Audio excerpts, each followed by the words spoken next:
So, lads, I just looked at the Fever schedule. It is hell. Like, the Fever might have one of the weirdest schedules I have ever seen. Like, they genuinely have a gap. Like, if you look at this schedule, it's actually mad. So, they play a 5-game road trip with 5 games in 8 days, ending on a back-to-back to like near the end of the season. Thankfully, Dallas, Chicago, Toronto are in that. Thankfully. But like, that is hell. Not only that, like, they have the most back-to-backs in the league. They play Wednesday the 8th, Thursday the 9th. And what about that being back-to-back? It is back-to-back with travel. Not a home back-to-back, a back-to-back with travel. So they play all those games. And I understand they front load their home games. They have 4 home games in the first 5. I get that. But they've got 3 back-to-backs on the year. Nobody else has that many. I think New York, have 3 back-to-backs. But like, their back-to-backs are against, thankfully, Chicago. One of them's against Chicago. But I just have a weird feeling. Like, I'm going to do it again. I'm going to keep predicting Chicago to beat Indiana. Because every single time I predict Chicago to beat Indiana, I'm not joking when I say this. The only time I've ever predicted Indiana to beat Chicago. And it's, as a Leeds fan, it's one of those ones where it's like, when you're expected to win, you lose. Like, if you guys don't know, last season, I predicted the Fever's record within 1. I think the Fever were 24-20. Every single game I predicted, I had predicted the Fever to go 23-21 on the season.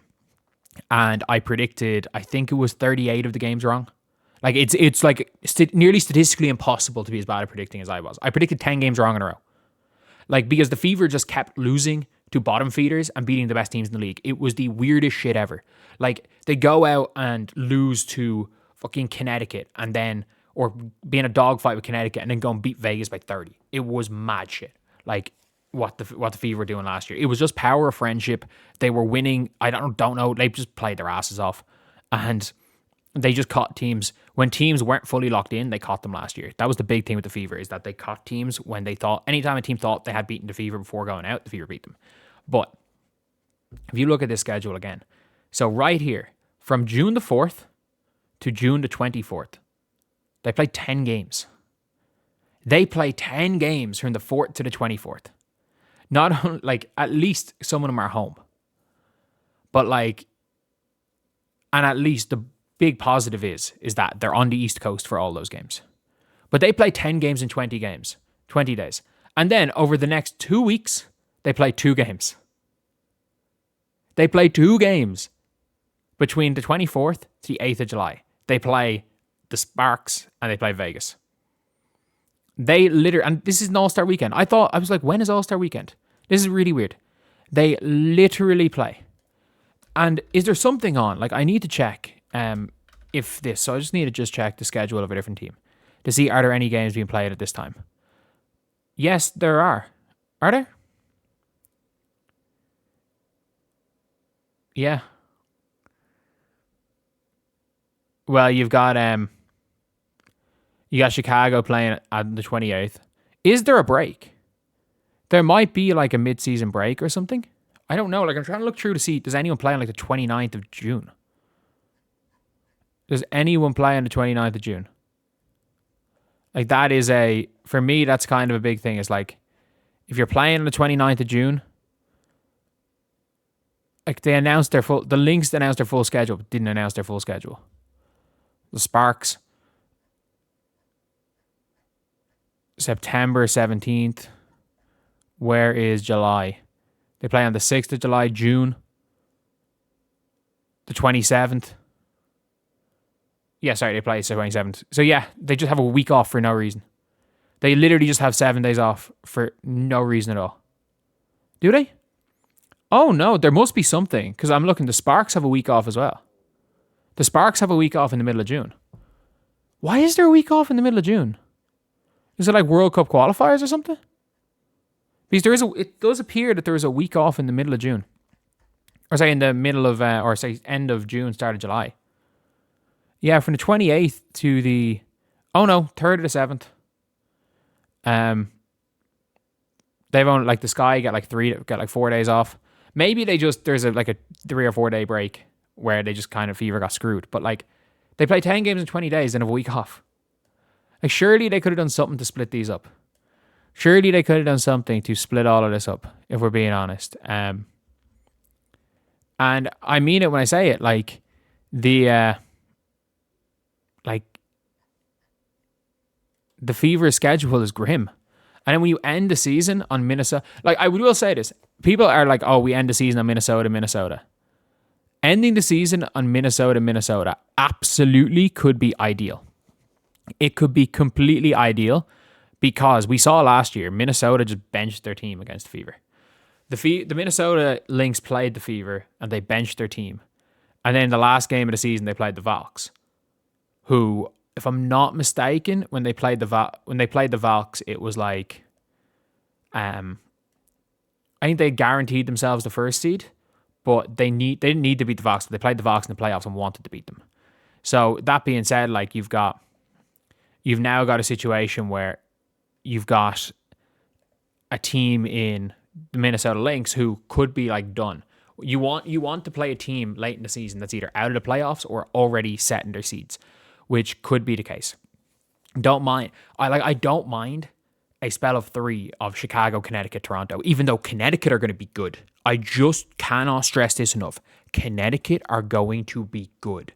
Like, not brilliant, but like, we're looking at a team that wouldn't surprise me if they made the playoffs. I don't think they will, but it wouldn't surprise me. Because what Lacan is doing in some games, holy shit. Lacan at times has been unbelievable. So you've got Layla Lacan. Aaliyah Edwards, a proper coach with Aaliyah Edwards, is going to turn her into a serious player. Anissa Morrow is going to be still a hustle player. Like, if you get rid of Tina Charles, and Marina Mabry's still a flamethrower. So they're probably keeping Marina Mabry. When you've got Sanaya Rivers, Layla Lacan, do they still have... No, they traded JC Sheldon because she was traded in the Aaliyah Edwards trade. They have a pick in the draft this year, which ironically you can get a fucking dog like a Raven Johnson. Like, I don't even fuck shooting and all that. Like, you just do what you did with Sanaya Rivers if you're coaching Raven Johnson. Sanaya Rivers' even though she can't shoot for shit, her percentages were good. But yeah, look, this is a kind of hell schedule. There are spells where I'm like, oh dear God. Like, they go through a spell. And by the way, the Sparks are going to be good. Like, the Sparks are legitimately going to be good next year. Like, players will want to play in LA. It's as simple as that. Players will want to play in LA. You have Cam Brink, Diarca Hamby, Kelsey Plum, without question. And if they're able to get a core and trade for Azare. Julie Allemann's probably still there too, as she's a restricted free agent. When you play Phoenix, LA, Vegas, Phoenix, Vegas, Golden State, Seattle, New York. Like, they go on a month-long June. From the 22nd of June to the 22nd of July, it is hell. The one positive thing is that the Indiana Fever might have a cakewalk May. Like, if they don't come out of May, regardless of what happens in free agency, Dallas, you never know with Dallas, but Washington, I think, are going to, they're going to bite the bullet one more year. They're going to rebuild one more year. They got their high pick this year. They got 2 picks this year. They're going to rebuild one more year on the off chance they get Juju Watkins. So they're going to be rebuilding for a year. They might be tough to beat though early in the year. But Seattle could be a rebuilding team. There's a very good chance the Seattle let NECA and Skyler walk and go full rebuild. Portland are going to be an expansion team. They're not going to be a good expansion team. Don't get it twisted. Golden State are an exception. Golden State are going to be good. They're going to be real good. They play them back to back. So, look, Golden State is why did they have a 6-day break? Why did they have so many like spells of 10 games in 20 days, then 6-day breaks? They have multiple week-long breaks this season. They have a 6-day break and an 8-day break for no reason. Like, you'd rather games be spread than not have to play one game every 2 days for like fucking a month and then a 6-day break out of nowhere. Like, it's madness. It's madness, I tell you. But anyway, yeah, at least we have the schedule. I'll see you guys.